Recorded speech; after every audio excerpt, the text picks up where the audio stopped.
Saudara, sejumlah nama disebut-sebut bakal menangani timnas pasca dipecatnya Patrick Kluivert. Yang terbaru muncul lagi nama Sintayong yang mengaku akan memprioritaskan Indonesia sebagai pilihan utama jika mendapat tawaran lagi. Apakah STY akan kembali melatih timnas? Kami akan membahasnya bersama dengan analis sepak bola. Sudah ada Bung Wesley Hutagalung. Selamat sore Bung Wesley.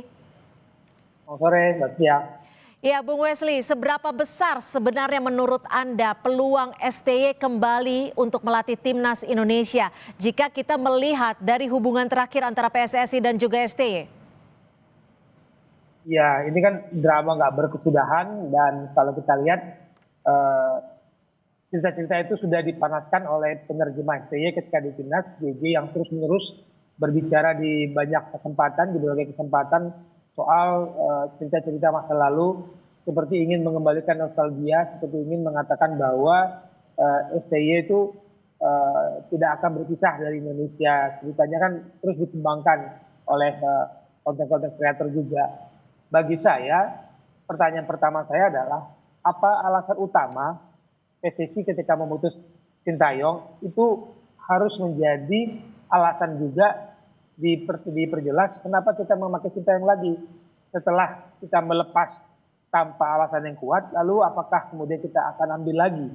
Kecuali nih Mbak Tia, karena saya pernah berbicara bahwa ada dua cabang olahraga yang itu membutuhkan persetujuan istana untuk ketuanya, bulu tangkis dan sepak bola. Itu pernah saya tanyakan kepada mantan ketua PBSI dulu, dan dia mengatakan kalau istana sudah menyetujui, nggak ada yang larang.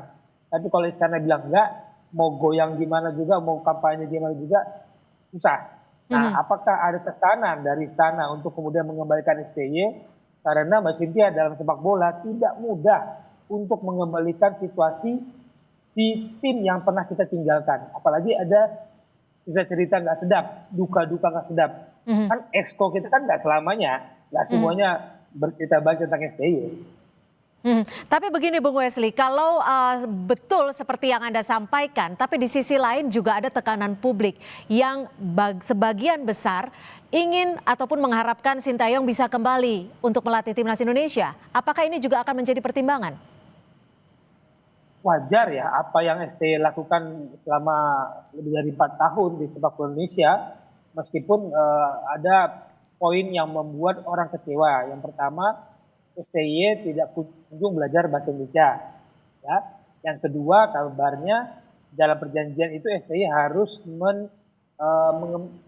membantu pengembangan pelatih-pelatih sepak bola Indonesia, transfer knowledge, dan itu belum terjadi. Mungkin itu kalau bisa diperbaiki akan memudahkan, tapi tidak ada jaminan loh Mbak Tia. Tidak ada jaminan kita akan kembali dalam formasi ketika STY meninggalkan Indonesia setelah mengalahkan Arab Saudi, karena tekanan itu akan terus tuh dari pihak-pihak yang tidak suka, bahkan dari internal PSSI sendiri pasti ada usaha-usaha itu. Karena kalau kita mengembalikan STY, bukankah wibawa ketum akan jatuh? Oke, tapi kalau dilihat dari apa yang sudah dilakukan STY kepada timnas Indonesia, ini kan sebenarnya ada fondasi yang sudah dibentuk oleh STY. Apakah itu akan juga menjadi pertimbangan untuk PSSI kembali mempertimbangkan atau seperti apa menurut Anda? Atau apa yang harus diperbaiki? Perubahan nyata dalam Sintayong selama saya melihat, maksudnya pertama dia berani memutus beberapa generasi untuk mencoba pemain baru, pemain muda untuk bertarung di tingkat senior. Lalu selama kita nonton timnas era Sintayong selalu ada aspek kejutan. Aspek kejutan itu kadang formasi yang udah dipakem itu orangnya diganti, tapi gaya mainnya enggak. Lalu tiba-tiba dia berani main ofensif. Jadi sebelumnya dia bermain defense counter attack, dan itu uji coba itu memang tidak selamanya berhasil. Tapi secara track record kan sampai kita dari kualifikasi 1, kualifikasi 2, kualifikasi 3, dan kita lolos kualifikasi 4 dengan istilahnya percobaan-percobaan membangun fondasi. Pelatih setelah Sintayong kan sudah punya fondasi, dia meneruskan. Nah, ini yang sebenarnya harus kita hargai dari yang dikerjakan oleh STY. Tapi Mbak Tia, sekali lagi kita nggak tahu apa sebenarnya problem utama antara federasi kita dengan Sintayong sehingga kemudian ada pemecatan. Itu dulu yang harus Jadi masalahnya harus dicari tahu dulu ya agar bisa memungkinkan diperlukan kembali STY atau pelatih baru. Lalu menurut Anda siapa saja kemungkinan pelatih yang bisa mengisi timnas Indonesia? Yang belakangan kuat kan orang mensinyalir ada konten kreator bilang dari Jepang. Karena sebelumnya dia bilang pendukung Clifford tiba-tiba minta Clifford dipecat. Lalu tiba-tiba sekarang ngomong tolong dari Jepang. Ini jangan-jangan ada bisik-bisik dari dalam federasi.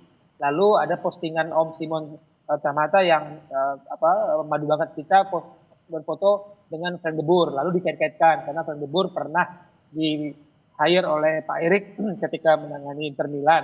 Tapi jangan lupa di Inter Milan dia dipecat dengan prestasi ketika itu 14 pertandingan 7 kali kalah.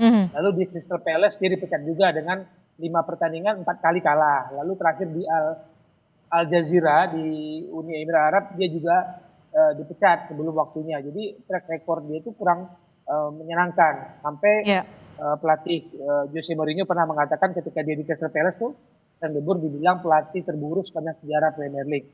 Tapi yang kita butuhkan sekarang adalah pelatih yang benar-benar mau mengerti sepak bola Indonesia. Itu Mbak Cynthia. Bukan kita ini membangun sepak bola harus dengan sistem, cukup dengan nama besar. Nah itu harus disatukan antara sistem dan nama besar. Mungkin nama besar sebagai daya tarik. Dan sistemnya jangan lupa.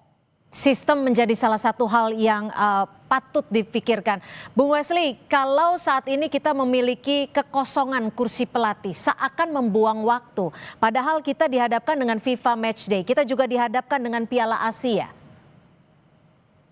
Ya, FIFA Matchday tanggal 9 sampai 17 November ya. Mungkin saja kita sudah punya, mungkin saja kita caretaker, itu mungkin.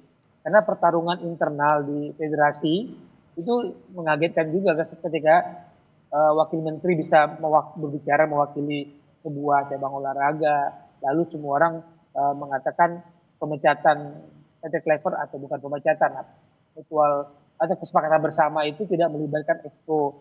Lalu keputusan-keputusan one man show Pak Erik disebut yang menentukan pemilihan ketum atau pelatih kepala. Jadi ini pasti ada tarik ulur karena desakan netizen itu juga akan menyangkut kredibilitas Pak Erik sebagai ketua umum. Apakah kemudian pemilihan kembali Sintayong tidak mempengaruhi harga diri Pak Erik? Jadi tarik ulur itu pasti banyak kepentingan. Jadi artinya Anda juga menyebut ada kepentingan federasi terkait kepemilihan. Pasti Mbak. Dan jangan lupa biayanya mahal itu pelatih-pelatih luar itu. Kalau katakanlah Mark van Bommel katanya, salah satu muncul ya dari Belanda. Itu gajinya di luar sana di waktu di klub LG itu 12,4 miliar per bulan. Kalau mau Erik ten Hag 16 miliar per bulan. Itu nama-nama besar. Tapi berarti menurut Anda sendiri peluang STY kecil kemungkinan? Tidak, tetap terbuka. Sehingga Pak Erik mau nggak? Nah, mendengar suara-suara orang banyak dan keputusan itu jangan keputusan Pak Erik.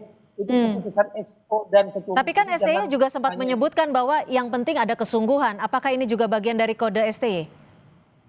Kode itu sudah dimulai tadi saya katakan. JJ terus-menerus menggulirkan konten-konten soal STY bisa saja. Tapi kesepakatannya dari kesepakatan, kalau STY minta kesepakatannya ada ini, dari federasi juga ada kesepakatan yang belajar di Indonesia, transfer knowledge itu jangan sampai nggak terjadi. Kita butuh ilmu STY untuk pelatih-pelatih kita butuh itu. Oke, baik. Terima kasih atas analisa Anda, Bung Wesley Huta Galung sudah bergabung di Kompas Petang. Selamat sore.